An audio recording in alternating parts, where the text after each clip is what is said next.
a little bit of information about how I travel. um, well, I travel very differently to others.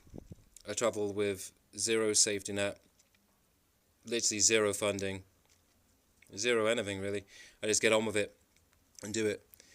Um, and I'm a survivalist and a prepper. So just to give you an idea of, what I am. And I've got to be my own doctor, my own hunter-gatherer, my own engineer, my own everything, although I am an engineer.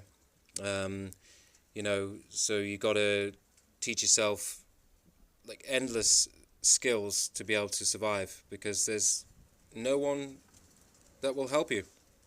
And if you don't do it, you will suffer and die, basically. And I travel everywhere by getting my hands in the dirt, as I say. So every country I've been to, I start right at the bottom and work my way up. So I'm with the real natives, real locals, people like that. And I spent most of my time avoiding anybody that was English or speaking English or anything like that, or Europeans, people like that. I was always with the natives. So I was sitting with them, I was with them, listening to them, speaking to them, all of this stuff. So in my way of doing things, I personally believe it's the best way of doing it because then you truly know that system, what's going on, what the people are doing, how they feel, all of it. And then I'm never done there. I infiltrate every sector of classes and positions, you name it, things like this, and the underworld. That's what I do everywhere I go. So to as I call it, dominate that system, so I know exactly what I can and can't do and what I can get away with, so I can survive. So my survivability rating is pretty damn high, and I literally everywhere I go, I earn respect, and most of the time it's not intentional. It's just who I am and what I do. So, because a lot of people can't grasp or understand or even fathom how, for example, how I travelled here, did that, survived that, all of this stuff. And to me, it's my life. So you have to get it right, otherwise, like I says, you're dead. And this changes you a lot, um, turns you into something else. And going back to like the people, things like this, when you are blending in, like I have been all around the world, you hear and you see things and you understand how these people think. And when, for example, I'll give you an example here. You're sitting down on the dirt side or wherever it is, and you're with some natives, some locals, and they all say things like, for example, a white person walks past, tourist, whatever, girl or guy, and they'll just be talking amongst themselves about that. And they switch into a mode. And I just call it predator mode because they instantly talk like this. They'll say this, the money's in there. And I'm like, what? What are you on about? They've got money they have. And I'm like, what? What are you talking about? They say, the money's in there, in her bag. And I go, like, like, how could you know that? Because it's moronic to me. Because it's like, no, people aren't like this, that stupid. Walking around like the bush in Africa and places like this all around and carrying all of their money in there. Because they literally believe, from what they told me, that they believe that they're carrying their life's possessions and all of their money and everything they own of value in that bag. And when that's a woman carrying it, that's a woman carrying it. When that's a guy carrying it, that's a guy carrying it. They don't care. There's no difference to them. And they will talk amongst themselves, and straight away, the person they're talking about is a target. Their prey. And the predators are sitting on the side. when I mention this and many things I've experienced and seen and witnessed and stopped and you name it, 'cause I've been all around now with this, to tourists or white people or whatever in my travels that were on boats like myself was, and whatever, some people cycling through Africa and all of this shit, they disregard what I have to say all the time. They ridicule me to my face, and when I'm literally trying to help them, and you'd be shocked at this, but they will always say this, and this is white people saying this to me. I've had it off too many now. They will say that I'm racist because I'm saying this, and I'm like, I'm black. I'm, yes, born in the Isle of Man. I'm Manx, so I'm Viking. I'm half Ghanaian, prince in my tribe, Ashanti Akwabem. So I'm half, but I wasn't born in Ghana. I was born in the Isle of Man. That's my heritage, and I'm proud of that. Being the only black Viking, you know what I'm saying? Plus, I've kept up with traditions with the ships raiding and pillaging and piracy and all the rest of this stuff. So I've been doing all out with that. I've got my achievements, but I don't have any runes or anything carved on my body, on my head, although I'll be covered with my achievements, that's for damn sure, And, but anyway, they'd say this, and I'm trying to help them, and then, do you know what happens? They walk in the place I tell them not to walk at night time, and they get robbed. And they come and tell me, like, you never believe it, but I got robbed in this off this person here, and they came and attacked with rocks, and they attacked my girlfriend, attacked me, and all this, and I was grabbing the bag, holding the bag, and all this, and I'm listening, and I go, and I just say to them, I go, where was that? And then they tell me, by the I keep forgetting what the trees are called now, the big fucking trees they have there. Yeah, the elephant tree, but it's called elephant tree, that one, because it looks like an elephant. But they're I keep forgetting the names of them. They're softwood, but they're really big. They're like grow baobab on them. Anyways, of fruit. I used to harvest this fruit. It's good medicine. And it said where the owl is, and I went, and I'm just like, I told you not to go there. And I spoke to them. I said, I'll find out who it is. I'll sort this. You know what I mean? Because I will know them. Because that's the thing, I will know them. And they're like, no, it's okay, I went to the police and did this. And I'm like, I've already spoken to you about the corruption of the police and all of this. I says, they're all related. They don't give a fuck. You know what I mean? The corruption's rife. They'll expect you to give them money to do nothing. And then they'll laugh at you because they're just extorting money out of you. And all of these countries are like this. You know what I mean? And,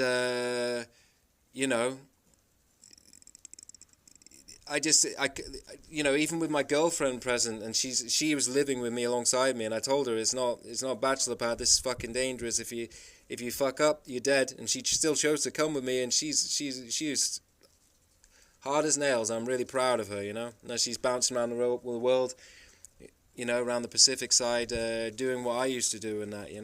So it's really cool to inspire and to give somebody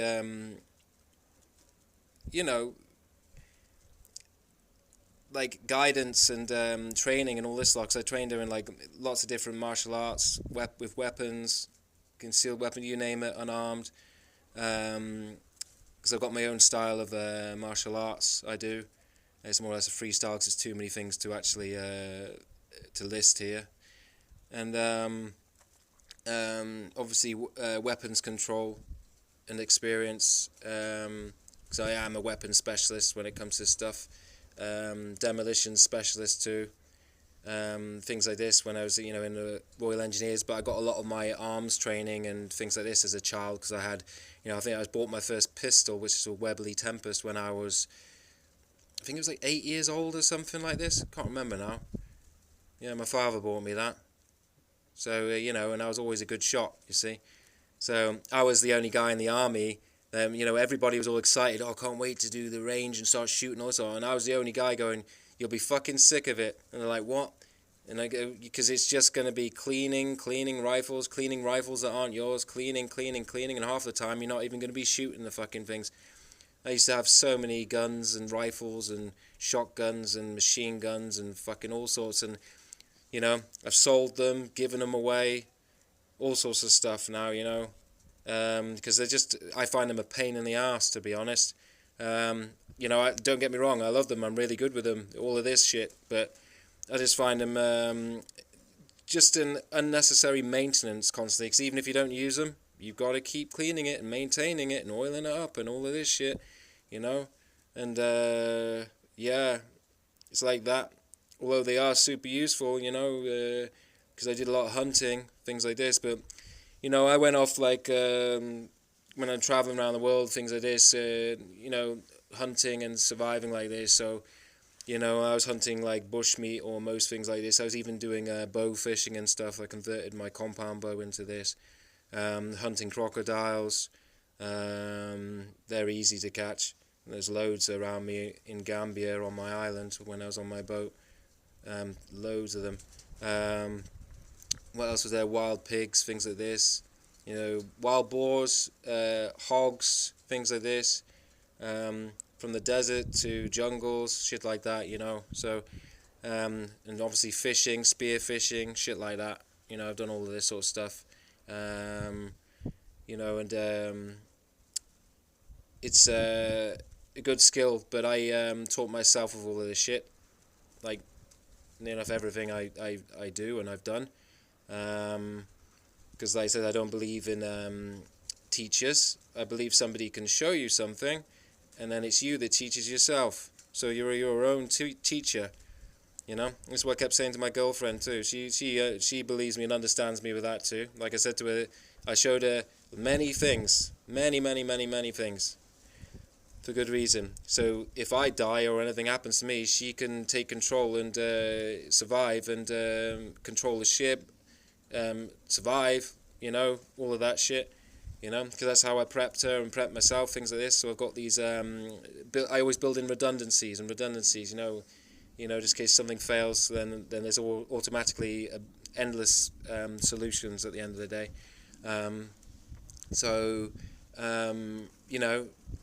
she taught herself everything that I showed her, and I taught myself everything that I know. The reason why many will disagree with me on this, but I know I'm correct, because you have the choice when somebody's showing you something to not listen. You can stick your fingers in your ear and go, la la la, I don't care, or whatever, and then you won't learn. So it's up to you to teach yourself, and then once you know that knowledge, then you find your way on how to do it. There's no like right or wrong way of doing anything at the end of the day. There really isn't.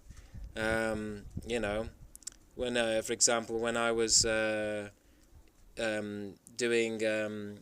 was living in a greenhouse in Guernsey once, these abandoned ones, the huge ones, and I converted the whole thing. I was doing many different things there, just cutting it all short. But I did workshops and stuff for the elderly people in the old people's homes, as well as many other things. But I did this free of charge. I brought all my equipment, all my bits and bobs, bits of wood, cactuses and succulents, because that's what I was specialising in. And I gave everybody, all the old people that were, suffering from dementia and many other things, that don't have any family members or anyone to go visit them, things. So I thought it was important to spend time with them and, give them something special to do. And each one of them made their own succulent and cactus display, their own thing. And they picked whatever they wanted. There's a lot of things to choose from, obviously. And it was really cool walking around and speaking to them and seeing what they were doing and that. And I never forget one of the old ladies that was there. She put the cactus and the succulents upside down and into the pot, and then started putting the soil and the stones on top of it like that. And one of the carers came and went, "Oh, you're doing it wrong, you're doing it." And I went, "No." I says, "No, there's no right way or wrong way of doing this." I said, she's doing it her way. So they stepped back, and then she finished, and she did her thing. And when she was finished, I said to her, "Yeah, it's very good. It's cool." I said to her, "There is a way to do it," and I explained, sun, soil, mix, stones and cactus suckers on top and decorations. It says there's this way. It says, but your way, no matter what, the cactus will just and the succulents will just grow around in a very peculiar, psychedelic, funky look and style. So I can appreciate that because you can have a lot of fun with succulents and cacti. And yeah, I really liked doing stuff like that.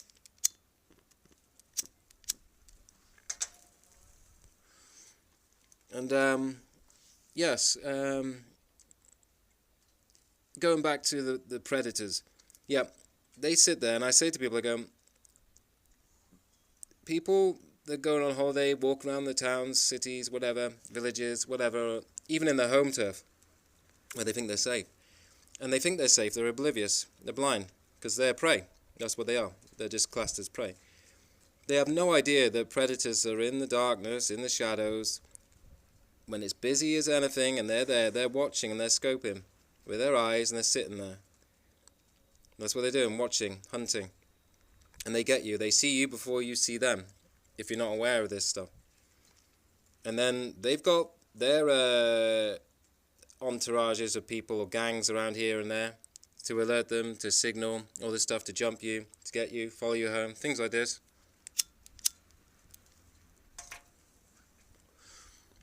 It's a normal way of life. And the problem is that these, like, you know, Arab countries, African countries, even Cape Verde is the same. It's no different. It's no different. People are fake here. They're no different. They're actually, I find, even worse, to be honest, in a different way.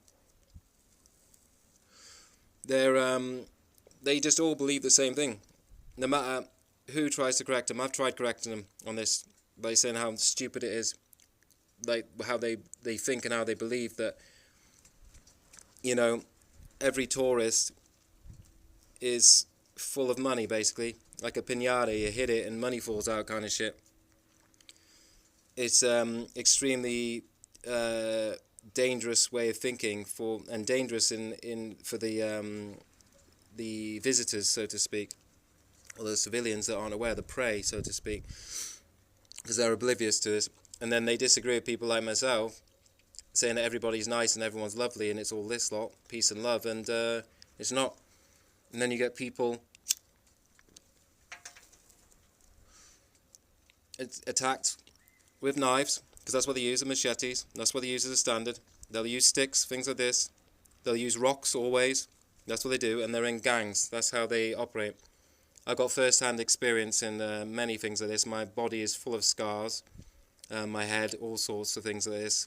You know, I got smashed in the head right here with a massive rock by somebody in Santa Maria on the beach. Twice, at point-blank range, they held it, a big one, crack. And he went for a third time, and I grabbed him. And bearing in mind, I had full mount on him. So he was fucked, and I just says, you do me like that, you do me like that, and I could have smashed his face in with this rock and done it right then. But I just threw the rock to the side, and then I just went for an elbow on him, and then all the blood just came. I couldn't see anything, and then the guy ran away.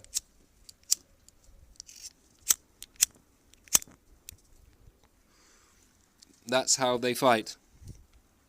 Authorities do nothing. They always back up their own people, their own kind. They don't give a shit.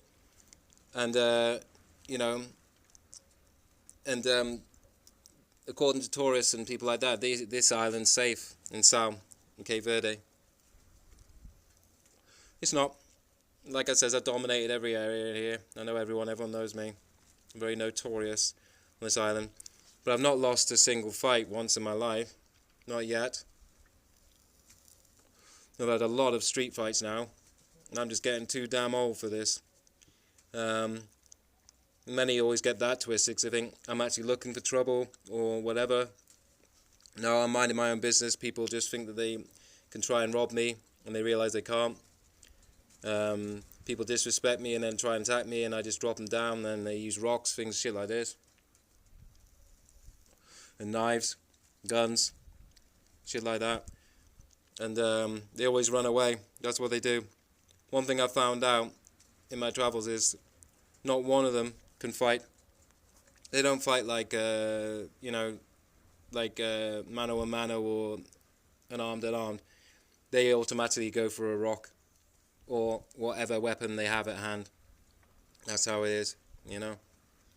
And they'll use it. So, you know, where I come from, if you use a rock or you kick someone in the head, things like this, you'll get done for attempted murder and, you know, things like this. So it's serious if you do something like that. Whereas here, they don't give a shit. And you know, the amount of stories I've heard here, you know, there's an old man in Santa Maria that was attacked locking up his business, and he was smashed in the head with a rock. And then he went back home bleeding out and that, and was trying to get into his home. And then the police came and arrested him. Sorry, got attacked by some kind of bug.